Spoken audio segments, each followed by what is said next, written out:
What's up, everybody? Welcome to a brand new episode of MUT Tips. I'm your host, Sean Taylor from the Made Up Theater, and before we jump in, make sure to like the video, comment, and as always, subscribe on YouTube down below to be informed of upcoming videos and live streams. Ring that bell. Now let's jump into today's topic, Intent in Improv, Part 1. A simple line of dialogue can be elevated so much when you give it intent. For the purpose of this video, think of intent as what you want your scene partner to feel or do. A character with intent has a desired outcome. So let's take a simple line that generally doesn't elicit a big reaction. How about, how are you? That line is very neutral usually. I hear a lot of beginning students use it, usually at the beginning of an interaction within a scene, and it's just kind of casual, like you're bumping into somebody. Oh, how are you? You know, not a lot of emotion attached to it. But we can inject it with intent to give it more meaning, give it more substance. Let's start with intent and emotion, which means that you have an objective in the scene to make your scene partner feel something in response to what you do or say. Now bear in mind, you may not get the desired outcome, but by having a directed objective in a scene will allow you to make stronger choices. So why don't we practice? I'm gonna have you say the line, how are you, several times, but each time I'm gonna attach a specific goal that you have in mind for that line of dialogue. It'll be on screen for a few seconds and then we'll move on to the next one. Please, feel free to pause the video if you need a little extra time for each new objective. To practice, you might see on screen, say how are you, but you want your scene partner to feel safe. And you might respond, hey, how are you? And it's just like that. Let your intent affect your body, your face, your tone, heck, even your space as you deliver that phrase. Again, your goal is to elicit a specific and strong response from your scene partner. Firstly, before we begin, just say how are you neutrally.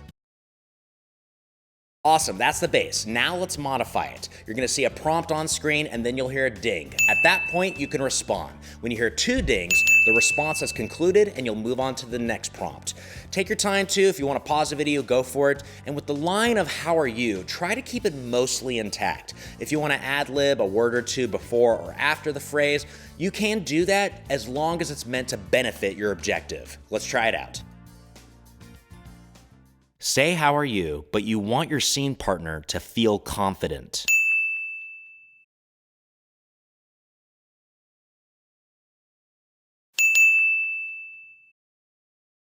Say how are you, but you want your scene partner to know you are pissed off.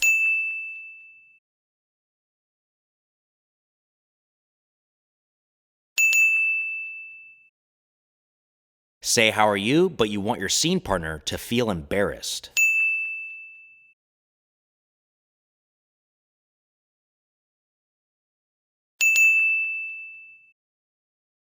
Say how are you, but you want your scene partner to know you are in love with them.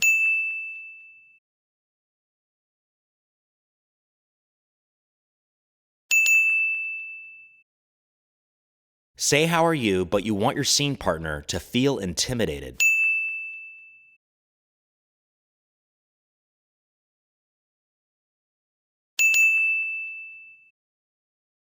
Say how are you, but you want your scene partner to know you feel awkward.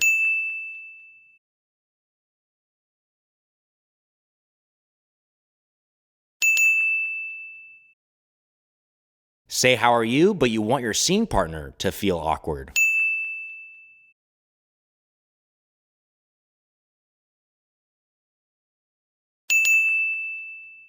Awesome, how was that? Notice there was a balance between 2 types of prompts, one of which was getting your scene partner to know something about you versus getting your scene partner to feel something in response to what you just said.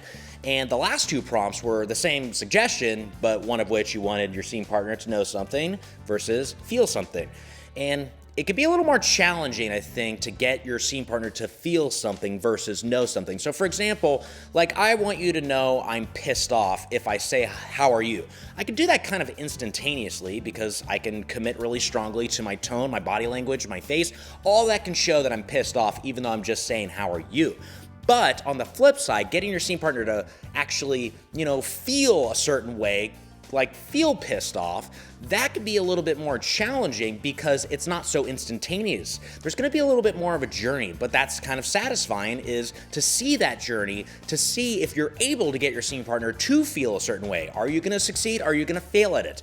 And that's what a scene usually ends up becoming, is the journey of you trying to get what you want out of your scene partner with your strong commitment to the intent of the scene. And that's the beauty of intent. It gives your line so much more power, so much more flavor, even if it's just a simple line like "how are you," which a lot of times sounds kind of empty when it's said on stage. You know, like you're not actually asking about your scene partner, you're just kind of saying it because what else can I say? But now you have intent, there's a purpose behind what you're saying on stage, and the scene goes beyond that line. We're gonna go past "how are you" and get to find out, do you succeed in getting what you want?